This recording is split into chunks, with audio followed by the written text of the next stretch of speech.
Hi guys, welcome to SMI Hub. My name is Julie and today we'll be talking about express entry.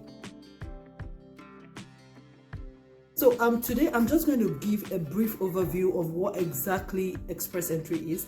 Express entry is just basically a system through which Canada brings immigrants to the country, and there are different pathways under the express entry that one can use. All of this depends on if you are eligible.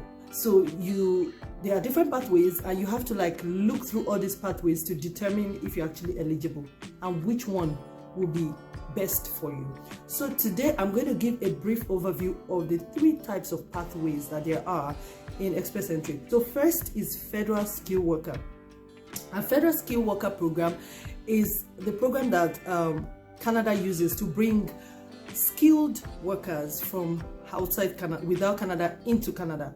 So if you have work experience, like at least 1 year outside of Canada, this program might be the best for you, okay? Because the defining eligibility for this program is that you have at least 1 year of work experience from outside Canada. You can also have it within Canada, that doesn't matter, but at least you must have 1 year of work experience, and the work experience must be skilled. So Canada has all these NOC codes, in which they classify different types of jobs, and some jobs are classified as unskilled while some are classified as skilled. Generally, a job that requires education, at least high school, and then a certain type of training is usually skilled. But the kind of job that anybody can do without any kind of training, or maybe with at least an on-the-job training, jobs like server, waitress, jobs that anyone can just do as long as you can train them on the job. Those ones most of them are usually unskilled. So the best thing for you to do will be to go to the website, Canada website, and check if the kind of experience you have is skilled or unskilled. So I'm going to walk you through the score calculating thing, okay, in this video. I'm going to walk you through it, how to calculate your score, how to know how much your point will be if you enter the pool. I know there are so many terms with express entry, and I'm just going to be debriefing everything. So when they talk about the pool, we're just talking about the application pool that I'm using the word pool again. You're just talking about you applying for express entry. That's just what the pool is about. So when you apply for express entry, you will be in their pool of applicants. This does not mean that you get the the invitation to apply or whatever, but at least you are in the pool. So if they want to if they need to draw from the pool, you'll be one of them, as long as you meet the requirements and the cutoff. So that's just what the term pool means. So after you've determined that you have the skilled work, you want to go to the calculator and calculate your points, because this will give you an idea of your competitiveness. So if you are competitive enough for the whole express entry draw, because typically draws are done every 2 weeks. But because there's been a pause in this federal skilled worker thing right from around when COVID started, that's almost 2 years now, there's been no draw for the federal skilled worker. There's only been the Canadian Experience class draw, which I will still talk about. People have been like, oh, when is it going to start? When is it going to start? But now that it's starting July, this is the time for you to dust your certificates and go over, if you are interested in immigrating to Canada, of course, go over to the calculator and just calculate your point and know if you are competitive. Now, even if you feel your score is very low, don't dismay yet, right? There are many things that you can do to improve your score. One of it is taking the IELTS exam or retaking, because you can't do this without the IELTS exam. So retaking the IELTS exam if your score is low. And I have a video that talks about how I was able to get between a band 8 and 9 in all sections of my IELTS. You might want to check that out if you're having troubles with getting a high score in your IELTS exam. So you want to retake the IELTS so that your score will improve. Another thing that can make your score improve is if you work more, right? You can decide to pen the application and do 1 more year of work. Another thing will be maybe to get another degree. I mean, there are some fast track degrees that you can get now. You can get distance learning masters, you can get a postgraduate program 1 year. You know, it really doesn't matter. You can decide to do that or get a certification that qualifies as a second degree for the express entry. So there are different ways that you can use to improve your score. And also with this COVID thing, they've been, like, if you look at the trends with Canadian Express experience class, they've been calling people with low scores. So you never know, the cutoff can drop and you will be called. So just try as much as possible to get into that pool and, you know, hope for the best. And remember that you can be in the pool for as long as 1 year. So you can just go in there if you think you are ready. Okay, so that's what I want to say about the federal skill worker. And remember, the defining eligibility is that you have at least 1 year of work experience from outside Canada or within Canada. There are also other requirements that you will need. You will need to take the IELTS exam for this program. You need to take it, and there is a minimum score if you are in a skilled group A. Skilled group A are the really skilled group, people that really went to university and all of that. If you are doing that kind of job, then you will need a higher IELTS score. I think a minimum of 7.777 in all sections. But if you are in skilled group B, those are those that are like tradesmen, you know, all those kind of trade skills, or all those kind of skills that might not necessarily need a college degree. With that kind of job, you will need at least a 5. Okay, so make sure you check the requirements for your type of job. All right, and now let's move to Canadian Experience Class. So Canadian Experience Class is another program, and the defining eligibility is that you have at least 1 year of work experience within Canada. So if you've never worked in Canada before, this program is not for you. You cannot apply. With this, you also have to take the IELTS exam, but note that with Canadian Experience Class, you really don't need to show a proof of education. But people always want to show all these things because your score will increase. The more things you present, the higher your score will be. And you know, if there is a cutoff now for the Canadian Experience Class and your score is low because you didn't show, you know, education, you know, and all of that, then you might not be called. And I will move to Provincial Nominee Program. There are so many programs under the Provincial Nominee. There are so many streams now, so many, because there are different provinces, and I feel like provinces here in Canada behave like separate countries, like separate entities. They are so independent. So each province has their own rules of what they want, of who they want, and all of that. Okay, so with provincial nominee, the basic thing you need to know is that it is done by the province. So if you get a provincial nomination and you use this to get your permanent resident, you need to stay in that province for till at least when you get your citizenship. After you get your citizenship, you can decide to move elsewhere. And also know that provinces are different. So some provinces have it easier. Like there are some provinces now that takes skilled C and D. I mean, these are jobs that are unskilled according to Canadian requirement. These are jobs that you cannot even use to get a PR under the federal skill worker and the CEC. But yeah, this provincial nominee program, some of them take this because they term these jobs as in-demand jobs. Ontario has a stream right now, a stream where they get people from in-demand stream, whether you are C or D skilled, they don't care. Like there are so many opportunities depending on your province. Okay, there are some streams, provincial nominee stream for master's graduates, some provincial nominee stream for PhD graduates. British Columbia has its own provincial nominee program. Alberta has its own. So all the provinces has their own. And the major thing is that when you get this provincial nomination, you can now use it. It will increase your score. Like I think you get 600 extra points. So imagine if you had like 350 before. That's pretty low, at least for express entry, and then you now have 600 more. That's like 960. I mean, you'll definitely be called in the next draw. That's why people always want to go for provincial nominee, especially those that do not really stand a good chance by just without the nomination. Okay, so I hope I've been able to explain this overview. So when you've decided on which one of them you think you're eligible for, you will now want to go over to the calculator. It's called CRS calculator, Canadian Ranking Score Calculator, and this will give you an idea of what your point will be. This calculator is on the CIC website, and I'm going to be showing you how it's done right away. It's pretty much accurate. You can pretty much guarantee that what you get here will be what you will get when you get in the pool. Remember, the target is to get into the pool.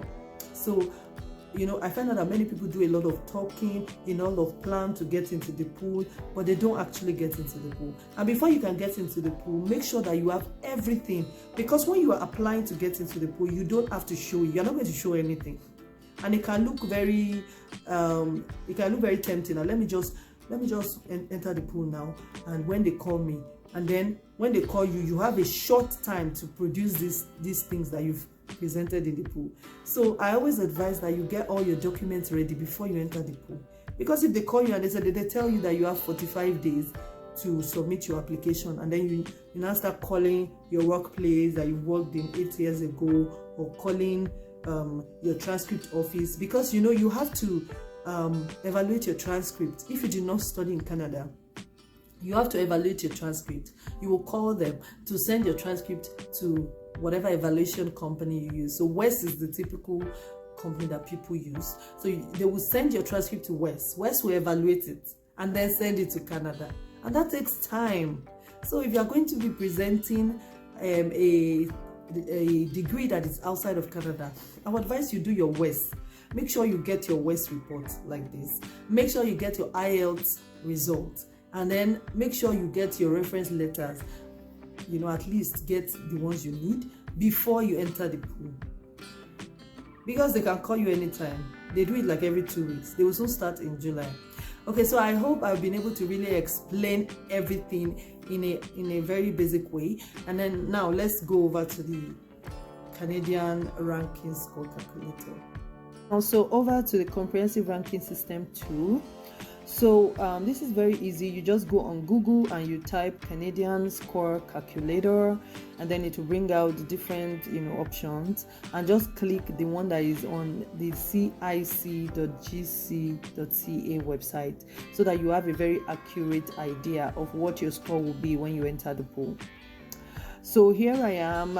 Here it shows that you use this tool if you are eligible for at least one express entry program, or if you've not filled out an express entry profile but you like to see what your CRS score will look like. And then you can also use it if you've been invited already to apply for PR, but something changed in your situation and you want to see if that change will affect your overall score. There are many changes that can happen. Some can even be as simple as getting older, maybe it's celebrating your birthday or something. That will lead to a loss of points. It's funny but true. Okay, so now we're going to start, and before we start, I want you to know that there are different cutoff for the CRS or for the Canadian experience or for express entry and everything. So if the cutoff is higher than whatever you score, you won't be called, but if it's lower, then you definitely be called. So let's just move on. So here this person is married, and then is your spouse a citizen or permanent resident? No, because if it was a citizen or permanent resident, you won't be applying for PR right now. You will be already sponsored by him or her. Okay, so will your spouse come with you to Canada? Please click yes here. There are some people that feel like if they do not include their spouse in their application, that their score will increase, blah, blah, blah, blah, blah, blah. But I want you to know that this is a permanent residence application, and you don't want to do things that will raise eyebrows when the visa officer is evaluating your application. So, for instance, you apply and you exclude your wife or you exclude your husband, and the visa officer is wondering why you are not applying with your spouse when you have a spouse. I mean, you are coming to stay permanently. It's just logical that you come with your spouse. So just to prevent stress, just make sure you apply with your spouse and hope for the best. Or you guys can try to improve your score by doing the things I talked about to just see if it will make a difference. Okay. So yeah, what else do I want to say about that? Yeah, that's just all. Let's move on. So how old are you? Choose your age. Let's say 29.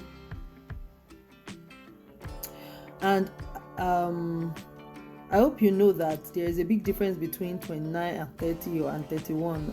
So once you move past 30, your score significantly starts to drop. That's something to note.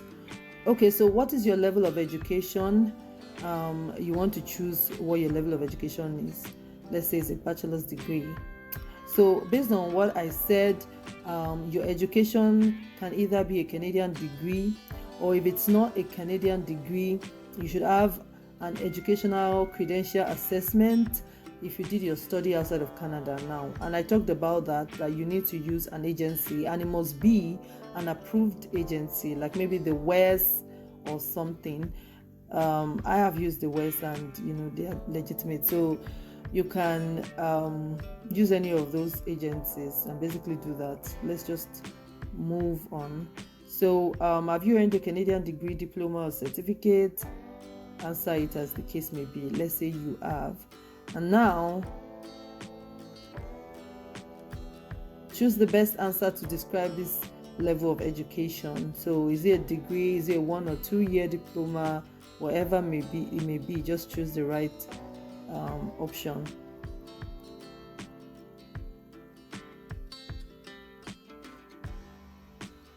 Now to the official languages. Canadian's official language is English or French. So either of them, if you have any of these two, you can use it for your language proof. And first of all, you need to say if your test result is less than 2 years, because if it's more than 2 years, then it's expired. That's something to note if you are taking the IELTS exam. Now, which language test did you use for your first official language? If English is your official language, then you will choose IELTS or CELPIP. Now, if it is French, you choose French. Okay, so you just make sure you put in all your score. So this person has all of these as a score. This is just an assumption.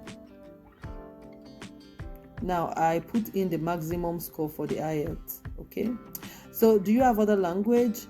If you have French, this is a place to put it. And to you French speakers, people that can speak French, I want you to know that you can gain extra 50 points by including French in your application. So that's something to know. If you have French, head over and go and do the exam, because we'll give you extra 50 points. Extra 50 points. Okay, so we move on. It's not applicable to us. Work experience in the last 10 years. How many years of skilled work experience in Canada do you have? So this place is talking strictly about work experience in Canada. Let's say you have 1 year. And then in the last 10 years, note that the first one is work experience in Canada, not work experience outside Canada. Very important. Okay. And then now in the last 10 years, how many years of total foreign skilled work experience do you have? And then you want to choose how many years. Now this is when your work experience from outside of Canada comes in. Let's say 2 years. And do you have a certificate of qualification from a Canadian province, territory, or federal body? And this is where you say if you have, there are different types of qualification certificate here. There's electronics. This is usually like the trade sort of thing, like the trade stream. So click it if it applies to you. And do you have a valid job offer supported by a labor market impact assessment known as LMIA? For you guys that are working in Canada, be very careful with this. The fact that you have a job offer in Canada does not mean that you have an LMIA. So LMIA typically is for those that have been sponsored by their employer, specifically for LMIA. So you can have a job offer, like most people have a job offer, but they don't have the LMIA. Just be sure that you have LMIA before you click that you have it here. Okay, don't make that assumption. And then just be careful. That's just what I want to say. Okay, so here let's assume that the person does not have an LMIA, and we click no. Now, do you have a nomination certificate? This is where the provincial nominee thing comes from. If you have a nomination certificate, click yes. If not, click no. And it can make a lot of difference. I told you it can add up to 600 points. So now moving to our spouse. Do you or your spouse or common law partner have one brother or sister living in Canada who is a citizen or permanent resident? Take note that this person must be a brother or sister, not an auntie, not an uncle, not someone in extended family. The person must be related to you, must be at least 18 years old, so not a minor. And the person must be related to you by blood, marriage, or common law partnership. Okay, and they must have a parent in common. So when they say related by blood, that's like your brother or sister. When they say related by marriage, that's like your step brother or your step sister. Okay, so this is, be careful here and don't put in someone that is not really a brother or a sister, because it will affect you when they are evaluating your application. Okay, I hope that is clear. So in this case, let's say the person clicked nope. And then, what is the highest level of education for which your spouse or common law partner has earned a Canadian degree, diploma, or certificate? So this is for your spouse. If they have a degree, click it and say what type of degree they have. Let's say they have a bachelor's degree. So you see there are different options right there. So choose the one that applies. In the last 2 years, how many years of skilled work experience in Canada does your spouse or common law partner have? Let's say he or she has 2 years. Note that this is strictly for Canada, work experience in Canada. Now, did your spouse or common law partner take a language test? If yes, click what test they took and then put the score. I'm going to max out as well and put the highest band for all of this. I just want to show you guys the effect of getting a high score in the IELTS exam. It really makes a lot of difference. Now calculate your score. And here we can see the result of this person's score. This is all the breakdown, but we want to scroll down to the real score. That's 500. Definitely this person has a very competitive score and will definitely be called if they open it, regardless of how high the score will be. I think so far the maximum, the highest cut off so far ever, I think is 480 or 90 or something. I can't remember. That was when the score was really, really high before COVID. Right, so this person stands a very, very good chance, and this shows the effect of IELTS exam and also your education and your age. Okay, so I hope you guys really, really now understand how you can go about determining your score and the basic overview with the permanent resident application. Thank you so much for tuning in today, and if you like this kind of stuff, please don't forget to give me a thumbs up. It really helps to encourage me, and to also share, to like, and to subscribe. Till the next time on this channel. Thank you and bye-bye.